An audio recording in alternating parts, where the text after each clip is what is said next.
당 대표 권한대행 김선민입니다. 지금부터 우리 당의 강미정 대변인의 어제의 기자회견과 관련해서 말씀드리겠습니다.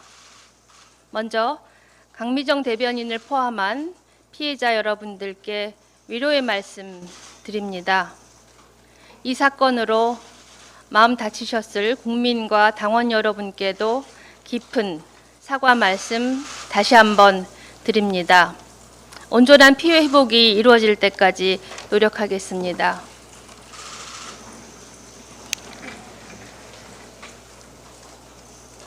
다시 한번 사죄 말씀드립니다.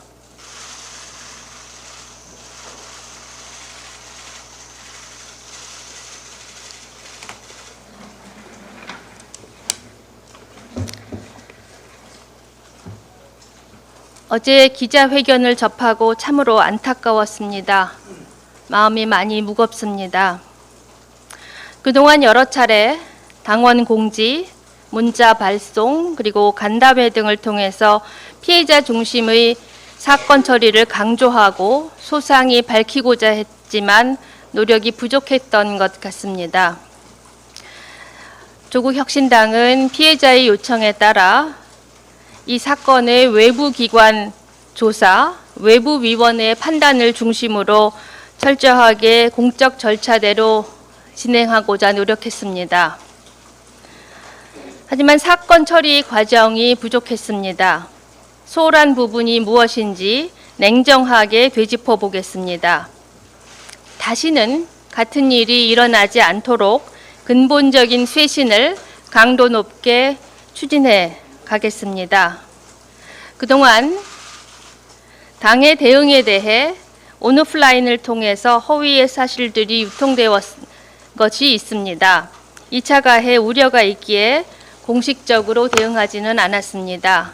이제는 보다 명확한 사실관계를 국민들께 알려드립니다.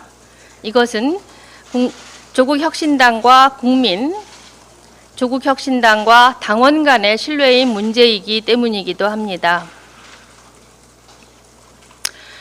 지난 4월 14일 전후로 성비위 사건과 괴롭힘 사건이 당에 접수되었습니다. 이 부분에 대해서 오해를 하시는 분들이 많으신 것 같습니다. 성비위 사건은 두 건으로 두 사건 각각 피해자 1명, 가해자 1명입니다. 해당 피해자와 가해자는 모두 서로 다른 인물입니다. 직장 내 괴롭힘 사건은 한 명의 피해자가 다수를 가해자로 지목했습니다. 조국혁신당은 사건 접수 후 절차를 진행하는 과정마다 피해자 측의 요청을 반영하기 위해 노력해 왔습니다. 피해자 측 요구에 따라서 외부 기관에 조사를 의뢰했고 피해자 측의 제안을 받아 인권 향상 특위를 구성했으며 피해자 측 추천 인사를 매번 참여시켰습니다. 첫째, 피해자 측과 협의한 외부 기관이 철저하게 조사했다는 말씀을 드립니다. 우리 당 윤리위원회는 두 건의 성비위 사건이 접수된 직후 윤리위원회 위원 중 가해자와 친분이 있는 위원을 모두 제척하고 철저히 외부 위원들로만 심의 과정을 진행했습니다. 또한 두 건의 조사를 모두 외부 기관에 위임했습니다. 직장 내 괴롭힘 사건은 초기에 당의 공적 체계에 따라 당내 기구인 인사위원회에서 조사를 진행했습니다. 객관적 조사를 위해 피해자 측에 외부 조사 의향을 물었고 사무직 피해자와의 협의를 거쳐 조사를 맡길 노무법인을 선정했습니다.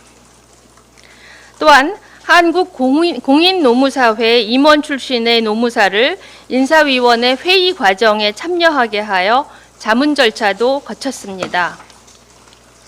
둘째, 모든 사건을 외부 기관의 판단에 따라 조치했습니다. 윤리위원회는 두 건의 성비위 사건의 가해자 2명을 모두 중징계했습니다. 우리 당의 징계 수위는 경고, 당직정지, 당원권정지, 제명 순으로 정해져 있습니다. 이번 성비위 사건 가해자 1명에게는 최고 징계 수위인 제명, 다른 1명은 두 번째 수위인 당원권 정지 1년이 각각 적용되었습니다. 윤리위원회의 최종 징계 결정은 외부 기관의 의견을 100% 수용했습니다. 직장 내 괴롭힘 사건은 노무법인의 조사 결과 사무직 피해자의 11가지 괴롭힘 신고 가운데 1개는 인용, 10개는 기각되었습니다. 가해자로 신고된 다수 중 1명은 최종 가해자로 인정되었습니다. 당은 이 건에 대해서도 외부 조사 결과를 100% 수용하였고 인용된 신고 내용의 가해자 1인에 대해 감봉 조치로 징계 확정하였습니다. 참고로 사무직 피해자는 동일한 내용을 지방노동청에도 신고를 했습니다. 노동청의 사건 처리 결과는 우리 당의 판단과 같았습니다. 셋째, 피해자 측이 요구한 절차 점검을 위한 인권특위를 구성했습니다. 지금까지 말씀드린 사건 자체에 대한 조사와는 별도로 우리 당의 사건 처리 절차에 문제가 없었는지, 그리고 당의 조치 과정은 적절했는지를 검토하고 그에 따른 개선 방안을 마련하기 위해 지난 5월 15일 인권 향상 및 성평등 문화혁신 특별위원회를 발족했습니다. 민변 회장 출신으로 여성 및 인권 활동으로 저명하신 정연순 변호사를 위원장으로 모셨습니다. 특위는 피해자 측에서 추천받은 위원 2명을 포함하여 위원장까지 5인 전원을 외부 위원으로 구성했습니다. 다른 외부 위원 2분은 저희 당 추천이 아니고 위원장께서 추천하신 분입니다. 특위는 40여일간의 활동을 통해 성비위 및 직장 내 괴롭힘 처리에 관한 표준 지침을 제정하고 전문성과 독립성을 갖춘 고충 상담 체계를 구축할 것 등을 권고했습니다. 넷째, 피해자 측 추천위원을 포함해 특위의 권고사항을 이행하는 TF를 구성했습니다. 피해자 측으로부터 위원을 추천받아 지난 7월 7일 인권 향상 및 성평등 문화혁신 권고사항 이행 TF를 구성했습니다. TF는 성희롱, 성폭력 및 직장 내 괴롭힘 예방 및 처리 규정안을 마련해 향후 고충상담센터를 운영하고 독립적인 고충처리위원회를 설치해 피해자들이 어려움 없이 고충 신고를 하도록 제안했습니다.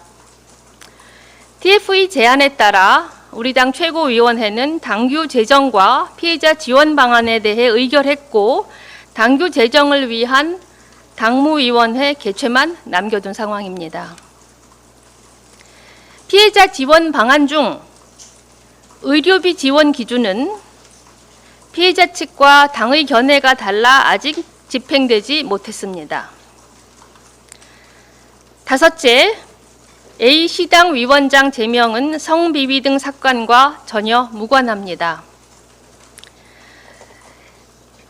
피해자의 조력자라는 이유로 제명을 했다는 사실은 허위사실입니다. 이 사안은 A시당 소속 부위원장 외 5명이 해당 시당 위원장을 징계 청원하는 것에서 시작된 것입니다. A시당 위원장이 당헌 규정을 위반하여 권한 없는 자치규칙 제정을 시도하고 유권 해석을 허위로 주장한 점, 위원장 권한을 이용해 조직 재편을 시도하고 자치규칙 제정 안건에 반대 의견을 개진한 운영위원을 해촉한 점 등을 사유로 징계 요청이 당에 접수되었습니다. 해당 위원장은 당 윤리위원회 조사를 수차례 거부했고 오히려 당대표 권한대행인 저와 당직자들을 윤리위원회에 제소했습니다. 윤리위원회는 A 위원장에 대해서 이 사항 관련해서 심의하여 제명 의결을 했습니다. 그동안 성비위 사건 피해자들을 만나고자 여러 차례 시도를 했습니다. 그중 한 분은 직접 만나 위로를 전하고 차분히 말씀을 나눴지만, 다른 분은 시간 약속이 맞지 않는 등 재차 연락을 했으나 소통이 중단되었습니다. 이상과 같은 당의 조치 과정에서 국민들께 충분히 알리지 못했습니다. 송구합니다. 성비위 사건의 특성상 많은 사람이 알수록 2차 가해의 우려가 높다는 점은 국민 여러분께서 더 잘 알고 계실 것입니다.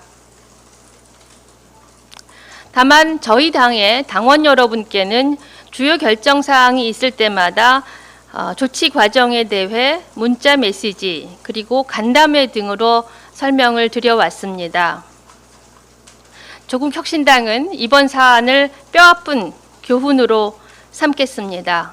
앞으로도 성비위와 괴롭힘 사건에 대해서는 무관용 원칙으로 단호하게 대응하겠습니다. 감사합니다.